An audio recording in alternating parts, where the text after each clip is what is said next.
Hello, hi, and welcome back to Flowers in the Winter. How you doing? This is our required supplementary bad endings episode. So if you didn't go see the ending that we just got, which I have to imagine a lot of people might actually consider a bad ending too,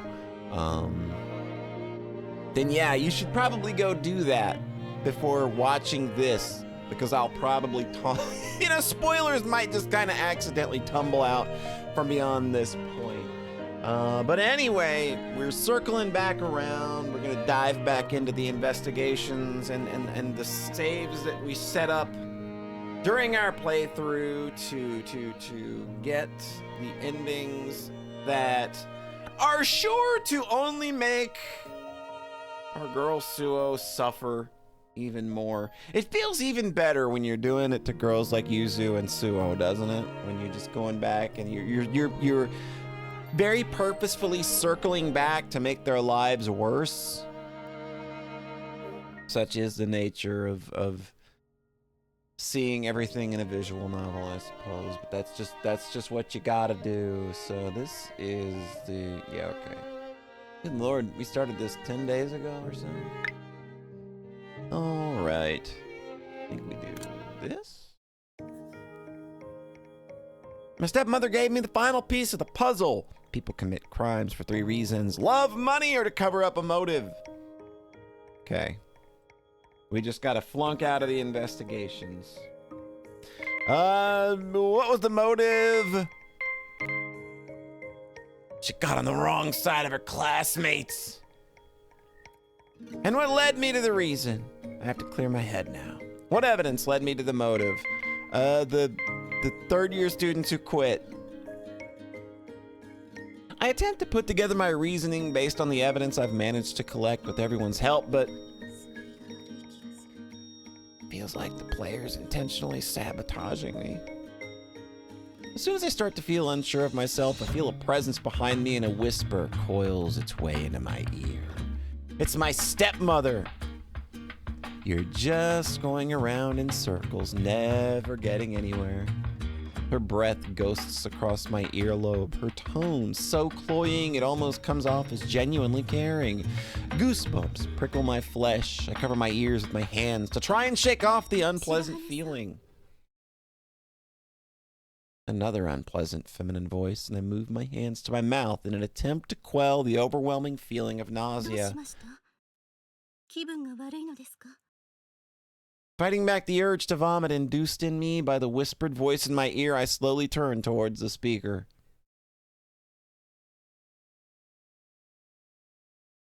People die every day, Frankie, mopping floors, washing dishes, and you know what their last thought is? I never got my shot. A line from the movie $1 Million Baby. Yeah, I figured that. I didn't know it directly, but I kind of figured that was $1 Million Baby. A line from the movie $1 Million Baby suddenly comes to mind. It's conjured up by the maelstrom of regret swirling inside me as I stare out at the silently falling snow. I shouldn't have disregarded the uncertainty I felt after putting together my theory. I should have dug deeper. The reason I presented to her after I called her out to hear her side of things was flawed.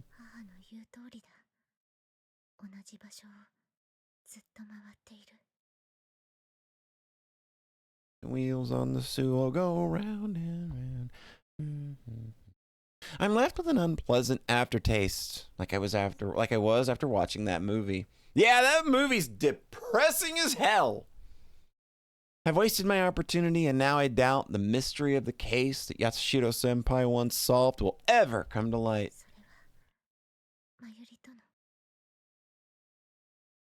Shaking my head to stop myself from jumping out the frickin' window into the worst possible scenarios, I head toward my room. I wonder whether Ika-san's back yet. I long to see her friendly face. I open the door. And she's dead! Oh, God. Okay, I was just kidding. I hope that's not what happened here. The space within is quiet and feels somehow formal. It's like someone else's room entirely. I cast my gaze over to the bed, the desk, anywhere my amitié partner might be. Then, in the dimness of the room, I spot a figure. They're dressed in black, black-rimmed glasses perched atop her nose, black hair sitting across their shoulders.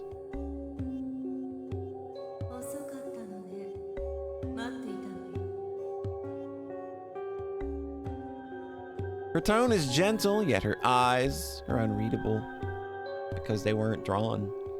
It's my stepmother on the day she left me and my father forever.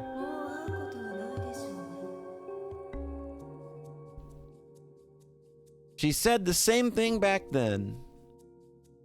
She approaches me slowly, soundlessly from the corner of the room. Yes, of course. This is what she said to me when we parted.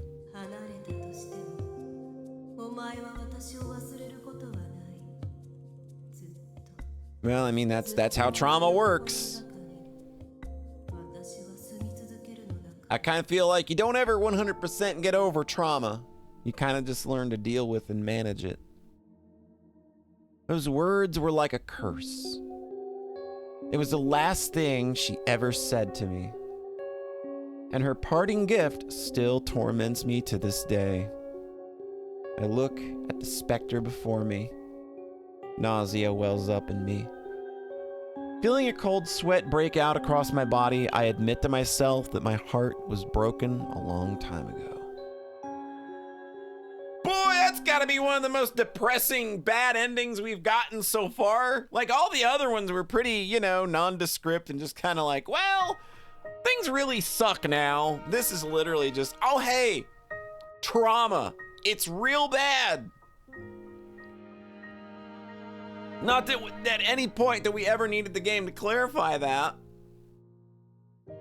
All right, let's go do it again. Let's go do it to our girl again. Woo! Trauma train.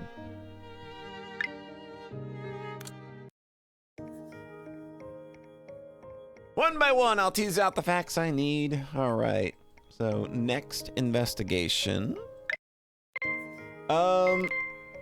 What proves that Suoh Shirahane is not the Hookman? There's too many Hookmans! Right, that should persuade them. But in order to convince them that I'm not the culprit, I may have to give them the real culprit's name and motive. Indeed, there's a secret hidden in the letter. What's the secret hidden in the letter? It's a declaration of revenge! This is the truth I've arrived at thanks to everyone's investigative efforts. They did a very good job. And now the name of the person who sent the letter. Who sent it? It was Dahlia! All right. Having worked through my reasoning, I release a sigh. The cold air in the unheated textiles room chills my skin and my breath puffs out in white clouds. Oh, it'll do something. Maybe more trauma! As though in concert with my whispered words. The door opens and there stands. It's my best friend. Always happy. No questions. Like me, you see? No roots. I recall a line from the movie The Professional where the character Leon is talking about his potted plant. In my case, surrounded by my fellow students, yet I don't feel like I'm a part of it. It feels like I haven't truly put down roots here in this box, here at St. Ingracum Academy. Oops! The weak sunlight filtering through the overcast sky makes me feel as though my outline, superimposed upon the world, is fainter than usual. At the end of the day,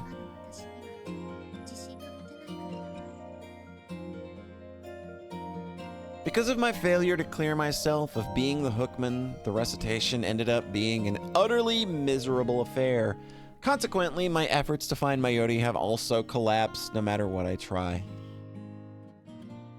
I whisper the name of my amitié and pray to a silent god that he might turn back time. We're in a visual novel, sweetie. We can do that.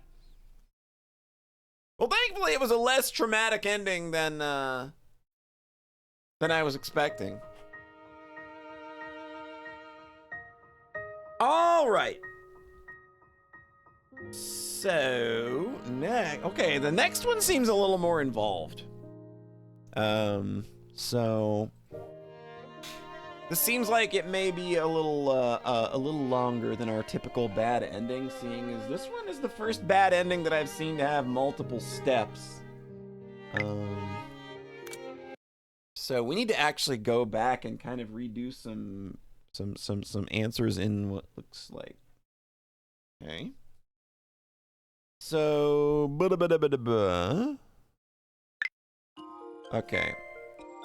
So, I was riding the academy and come out and see us. The most logical explanation is she's being blackmailed. Apparently, she didn't get along with her mother. I can't tell them what Mayuri was hiding. Instead, I say, yeah, we can't reveal her secrets, so we're gonna do something else.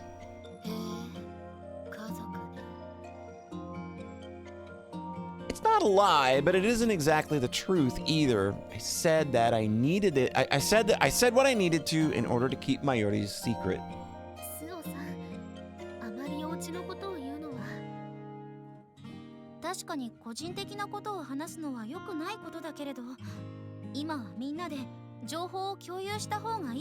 Yeah, not yet. Yeah, maybe. But again, outing people is weird. Like, even especially in like despite the fact that it would not be an issue within this group, you still don't out somebody. So it's a tough call here. And again, they're kids, so I don't know that they're 100% equipped to make the right choice in this situation.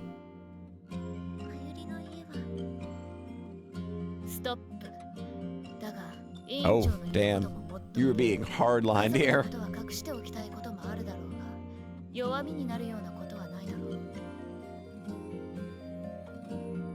She looks at me questioningly and I hesitantly shake my head.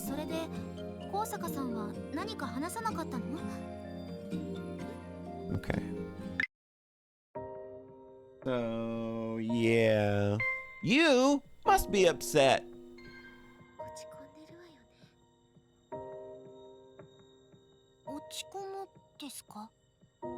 You know, Ringo-san must have overheard me as she looks puzzled. I can't think of a witty response, but for some reason, the two of them... We're totally over that whole Yuzuriha thing, don't worry.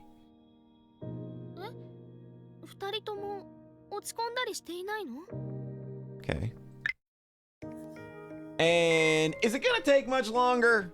We need to get out of here. I'm feeling the pressure of time. Rika-san glances back at me. Oh, we're gonna rush her and make her pick the wrong bear? Her eyes narrow behind her glasses and she returns to her examination. It's hard to grasp the passage of time in this room, which is still and silent as a wintry forest outside. All right, boom. Okay, yep, that's definitely different. It's the warning I don't want to hear. I knew it was coming, but I thought we still had time. Y'all suck at delaying people.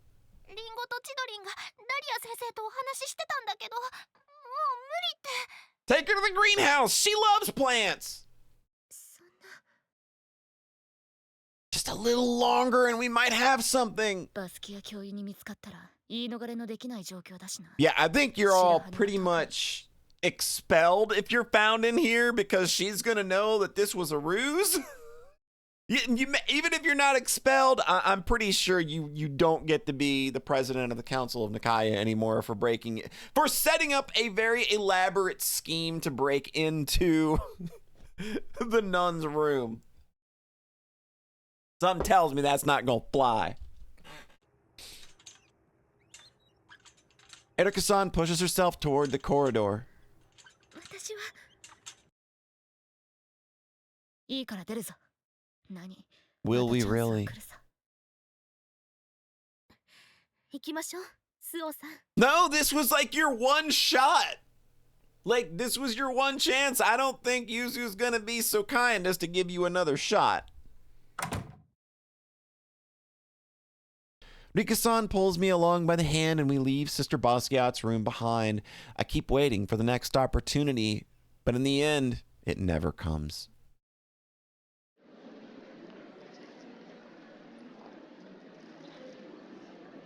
It's the day of the play. It's almost time for the performance we're putting on as a farewell to the third-year students. From the wings, I peer out at the seats of the underground St. Joseph's Theater. Third-year students fill the front rows while second years are toward the back. The room buzzes with anticipation.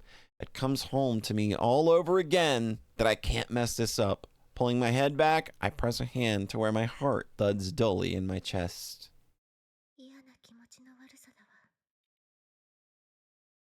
And it's not just nerves. There's another species of anxiety swirling within me. I look over to where Sister Basquiat is talking animatedly to Takasaki-san. In the end, we were forced to cut short our search for the key after we received word that Sister Basquiat was on her way back to the room. The truth, which was right there within my reach, slipped through my fingers. Another opportunity to sneak back into Sister Basquiat's room never presented itself. Before we knew it, all the locks on the teachers' rooms had been swapped out with new ones that even Erika-san couldn't crack. Yep. That was your one shot. Like, she made absolutely sure that those locks were going to be changed again. Which is why...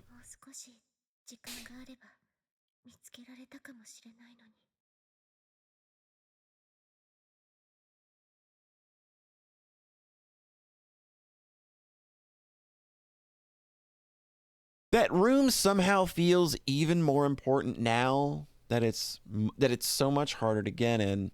And if we can't get inside it, the only option left is to ask Sister Basquiat directly. But I'm still not ready for that conversation. At least that's what I keep telling myself, even as my inner self taunts me that I'm just making excuses. Looking back at Sister Basquiat, I'm struck by how much she reminds me of her. Suddenly, I feel a tepid, damp breath in my ear and immediately regret my introspection has called her forth. My mind turns deeper in on itself as goosebumps rise across my flesh and nausea clogs my throat. Oh, this is gonna go so bad.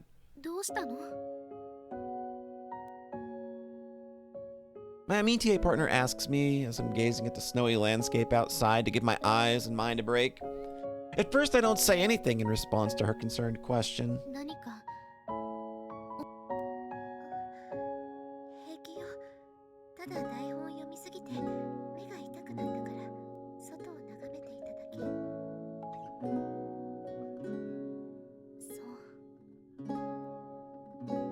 It's the truth, but for some reason my amitié comes to stand beside me and tilts her head to rest it against my shoulder in a comforting gesture.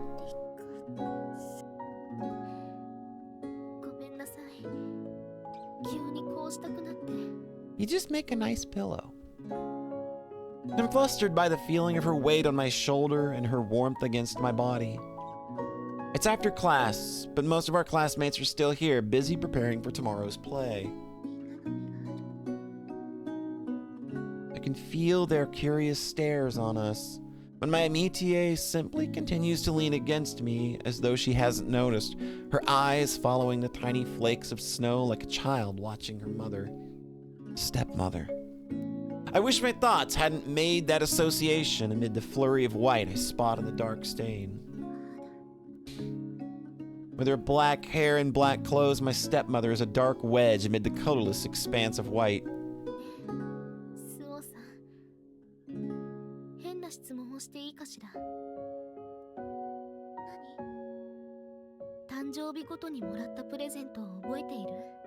No, not particularly. I remember the very first one though. Like I remember I remember like my first memory is actually my 4th birthday and the birthday present I got for that. I think that literally is the first memory that I've retained and been able to hold on to. I can't think of anything before that. I tell her about some of the presents I received when I was young. She listens quietly as I list off what I got and at what age.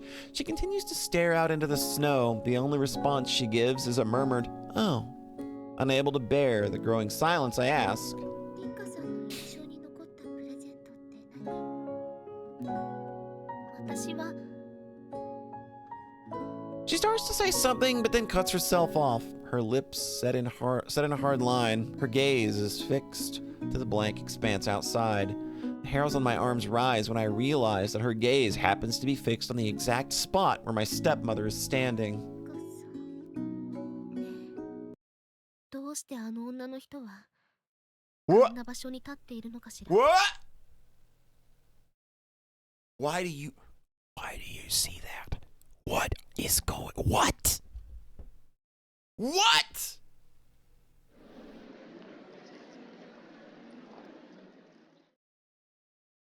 I tell myself that perhaps because I'm feeling the same kind of nausea I did back then. Maybe there's another reason. Though I'm loath to pin it down, I release a breath and, hand to my chest, turn to look beside me. From the breath ghosting across my cheek, I had assumed my stepmother would be standing there, but there's no sign of そろそ her. ろ始まるわ。 Hearing my amitié call out from further back in the wing, I nod and move into position. However, 何？ feeling a viscous gaze crawl over me, I peek through the curtain again to survey the 母 seats. さん Oh, God. She stands like a statue in the gloom of the furthest corner of the stage. Her dark expression, her simple black dress, her raven hair shining wetly. It's all the same. Yet her eyes are strangely flat, lacking depth. Where usually I would see the bitter resentment, there's no emotion at all. Those soulless orbs are the eyes of someone who has just awoken from a dream. They remain fixed on me, never breaking away for a moment. スオさん The sound of my name from behind me unfreezes my body, and I hurriedly look away. What's wrong? I can't answer her. I must be looking pale as she gently rubs my back and encouragingly tells me that it'll be okay. That there's nothing to worry about. I make my way to my place, stumbling slightly as I go, and wait for the curtain to rise. I want to vomit up the nauseating sediment that's settled in the pit of my stomach, but it's almost time for the play to begin. Cold sweat slides down my forehead and back as the buzzer signaling the start of the play sounds.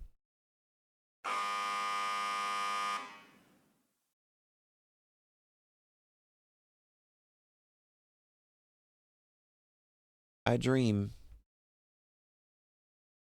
Some are nonsensical, filmic dreams. Some are like looking back on a video of something that really happened. I dream that I'm chasing after colorful butterflies in a tropical botanical garden. Are they blue? I dream that I'm in a stark white room, simply sitting there unable to do anything more. I dream of returning home after finishing up my business in an unfamiliar town. I dream of me, my father, and my mother laughing together in a meadow. Dream after dream washes over me. Did she pass out during the performance? But one in particular stays with me. It burrows its way into my chest, a painless, meaningless thing. I've had many, many dreams, and of those countless dreams, this is the first I've encountered before. In the dream, I'm wearing a form-fitting black dress. I perform a polite bow to the huge audience packed into the hall. Then I put my fingers to the keys of the piano, turn my eyes to the complex sheet music I've never seen before, and begin to play. My fingers dance between the black and white keys, coaxing forth a melody that calls for exquisite skill. And then, just like before, I'm coming to the end of the page. Pale fingers slide into my line of sight to turn it. Before me stands a tall, dark-haired woman. The way she turns the page so precisely, the way her black hair shines with a sickening wet luster. Fear and revulsion spread through me. Even within the dream, I recognize this moment. It's the same as before. The fear makes my fingers trip over one another, and my vocalization breaks the spell and I can move again. But I have the odd sensation that something's not quite right. There's some alien aspect to the familiar ceiling, like something's different, something's wrong. そうだ。 When I had the dream before, the words came not from my own lips, but from someone else's. With my body now under my own control, I turned toward the woman standing beside me. Slowly, slowly, I look up at the tall, raven-haired woman. But it's not like the dream I once had, where I was peering down at myself, a hideous smile gracing my lips. Elation at finally being reunited with the one I sought floods through me, but it quickly ebbs away like a receding wave. For the woman beside me is her pretty features, her cute hairstyle, her slender fingers on my shoulder, all are the same as they should be. But like in the vision of my stepmother I saw in the underground theater, her eyes are strangely flat and depthless. They simply sit in her face like glassy eyes of an insect reflecting no emotion. もうわかっただろう。 I understand that this is probably the worst bad ending we've ever experienced. Nothing feels great about this. 君の手は何も掴むことはできない。 Oh! Her eyes are emotionless. Only her lips twist and squirm with her blank 私 face. が欲したものは決して手に入らない。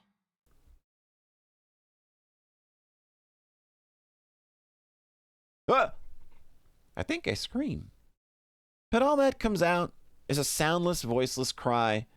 My throat is as dry and parched as it might be after days of wandering a desert, and it won't let my voice through. I'm feeling kind of the same. This is one of those mornings where absolutely some allergens in the air that are keeping my throat dry. Coughing, I try to sit up, but my body doesn't obey my brain's commands. I look around the room, wondering whether I'm still dreaming. It's our room, a room I know like the back of my hand, but I feel like something's off. It's like the room has been remade bit by bit, while I remained unaware. I move my gaze around, wondering whether my vision is simply bleary from sleeping too long. It's the same room, yet something about it feels cold and distant. Tensing my abdominal muscles, I try to get out of bed to no avail. My body is weak and heavy, like after you've spent days laid up with a bad cold. なんだって言うの。 Yeah, I'm wondering the same thing, sister. My voice finally takes form, the words reverberating through the warm, gentle sunshine. Gentle sunshine? ごきげんよう、白羽さん。 Gokigenyo, how's it going, Dahlia? What's up?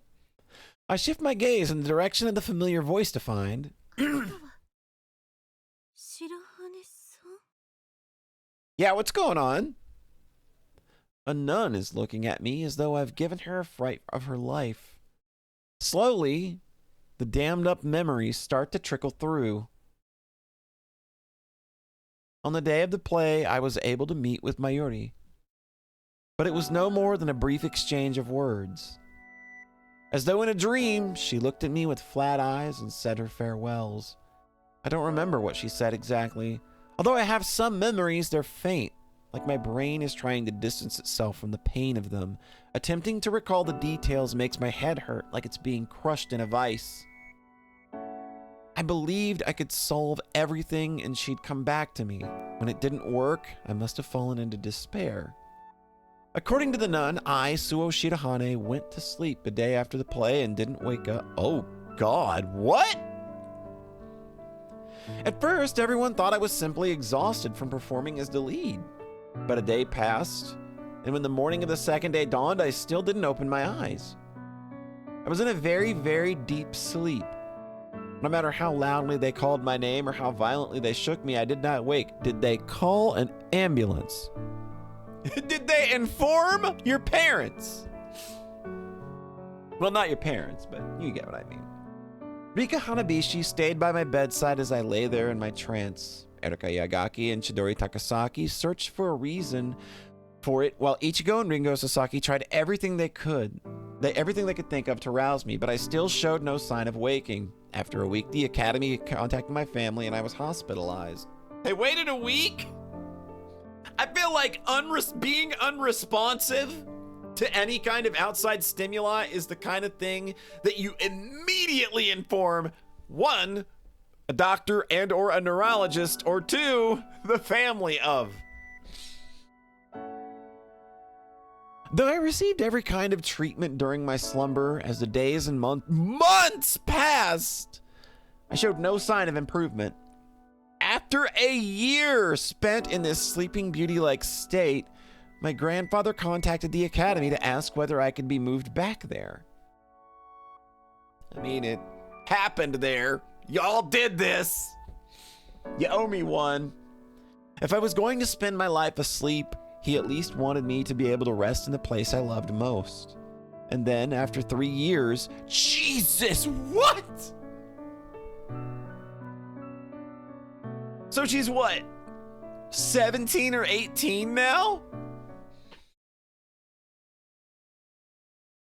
Hearing the entire story, I feel as though I'm listening to someone recount a dream, for in my own memories of the time at St. Ingracum Academy, I have no recollection of anyone other than Mayuri. And though the nun, Sister Dahlia Basquiat, kindly takes it upon herself to recount everything to me, though she tells me of Rika Hanabishi, who was my amitié partner, and of my good friends Erika Yagaki, Chidori Takasaki, and Ichigo and Ringo Sasaki, none of them draws any emotional response. I can't even believe I ever had such friends. How could someone as shy and introverted as me ever have acquired so many close confidants? I feel like I may have dreamed of them during my long slumber, but now their lingering visages have faded like grains of sand blown from the palm of my hand. Rika Hanabishi, Erika Yagaki, Chidori Takasaki, Ichigo Sasaki, Ringo Sasaki, friends I know by name alone.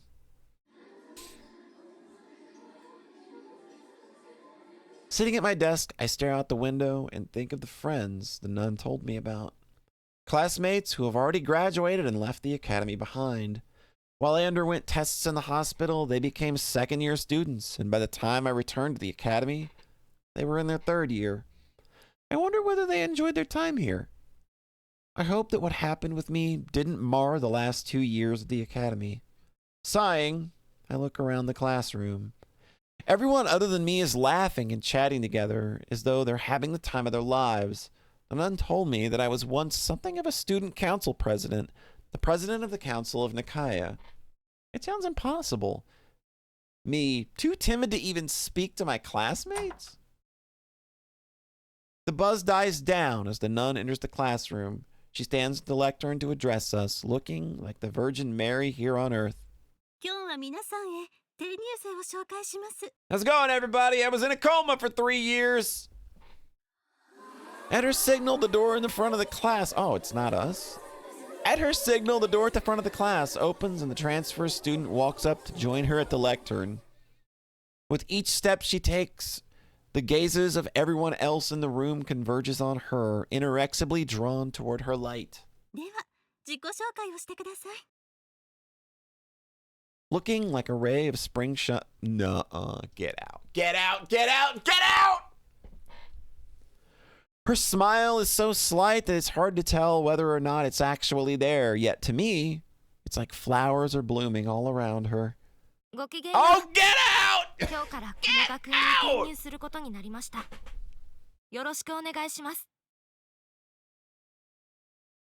As I stare at the transfer student, at her, I feel a joy so profound that my heart trembles in my chest, yet it brings with it an equally deep sorrow.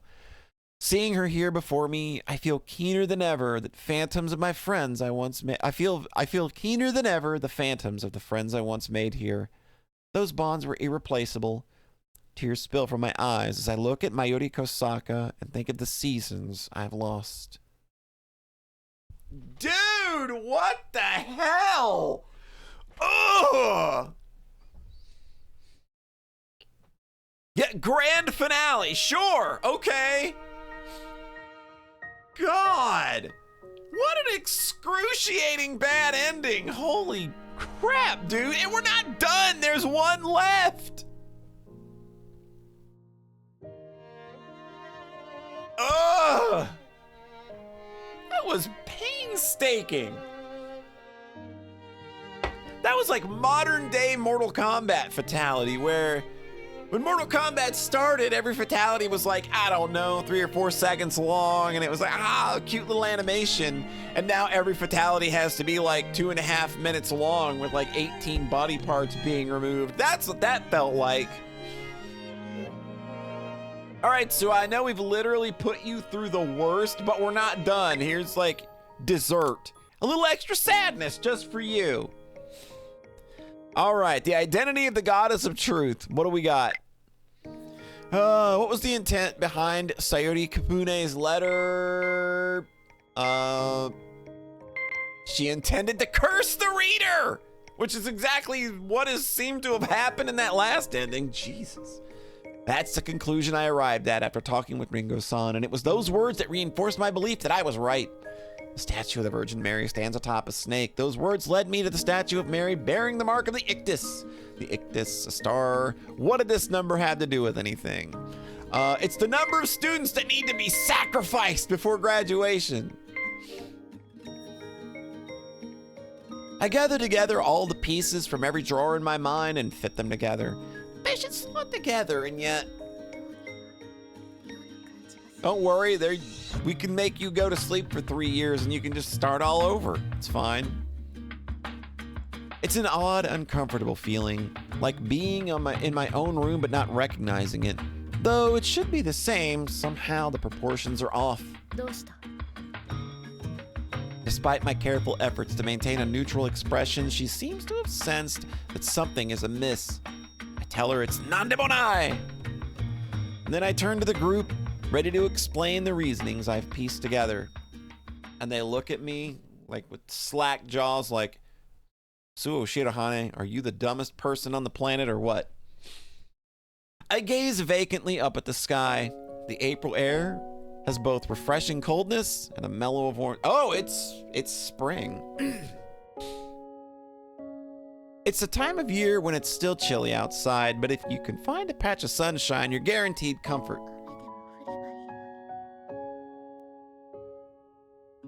Gazing out from the classroom window, my thoughts spill from my lips. Startled, Ichigo-san turns around from the seat in front of me, but after catching my expression, she awkwardly looks back at the blackboard. It's how most of my classmates treat me these days, but I don't really care. It's nice spring weather today. I should have no problem with it. And I wouldn't usually, but now... Like the Tin Woodman missing his heart, I've gone and lost my soul. Ever since that night in the library when I laid out my faulty reasoning, everything has been falling apart. And now...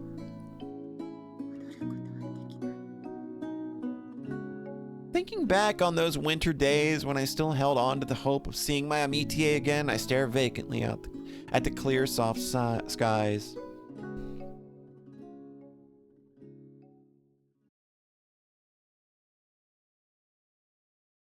Jeez. That was what the hell was that third one though? Jesus. Talk about wallowing in misery so bad that she literally ended up in a coma. All right. So we got 3 more endings to go after this. Fear not, there's so much game left because there's actually still so much we just do not know. It kind of just struck me like, yeah, wait, we're not even close to being done with this, are we? There's still a whole bunch of stuff that happened in what is apparently the Mayuri end that we just did not like get an answer for, that was just so like just all of these random things dropped in our lap is like, what's that mean? Who's that? What is going on? Butterflies? I don't know. So that is, wow, like a bad ending episode ending up at around 40 minutes is kind of wild. Yeah, I was not expecting that third ending. That third bad ending, that was rough. Good Lord. The trauma runs deep in this poor child, but that is going to do it for now. So as always, thank you so much for stopping by, and I hope you have a nice rest of your whatever, and we will catch you next time when we hopefully dive into what the hell's actually going on here.